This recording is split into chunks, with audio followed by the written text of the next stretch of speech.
Seoul, the KOREA HERALD, Asia news network. To advance the peace process on the Korean peninsula, it is necessary for Seoul, Washington and Pyongyang to maintain bilateral and trilateral dialogues and to continue to pursue a top-down approach, a South Korea presidential aide has said. Because of the top-down approach, we were able to get results to this point. Mr. Kim Hyun-chong, the new No. 2 Deputy Chief of the Presidential Blue House's National Security Office, said upon his arrival at Dulles International Airport in Washington. During his U.S. trip, Mr. Kim will meet with the White House National Security Council and with members of Congress, including U.S. Deputy National Security Advisor Charles Kupperman, to set the agenda for the upcoming summit between President Moon Jae-in and U.S. President Donald Trump on April 11 in Washington. It's important to maintain dialogue in this top-down format, he said.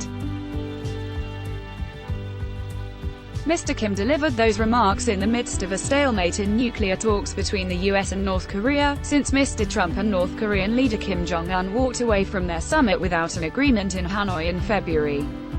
Some analysts have attributed the setback in Hanoi to top-down diplomacy, saying this approach hampered working-level negotiations and prevented the drafting of a detailed agreement with terms and conditions fine-tuned in advance. Prior to the summit, in a letter to Mr. Trump, Mr. Kim Jong-un reportedly expressed his willingness to negotiate only with the U.S. president, without the presence of other U.S. envoys. Asked whether South Korea planned to send a special envoy to North Korea, Mr. Kim Hyun-chong said consultations with the U.S. would precede any such decision. It's about sequence, but I think it's a good idea to talk with our ally US and meet them, he said. A key focus of Mr. Kim Hyun-chong's meetings in the US will be to confirm that the two countries are on the same page on the denuclearization issue. What's important is the definition of denuclearization, he said.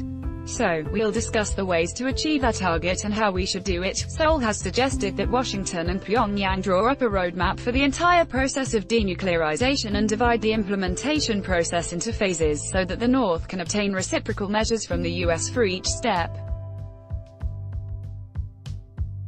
Last Friday, Foreign Minister Kang Kyung-hwa, who held talks with U.S. Secretary of State Mike Pompeo in Washington, said the two allies were completely aligned on their end goal when it came to North Korea.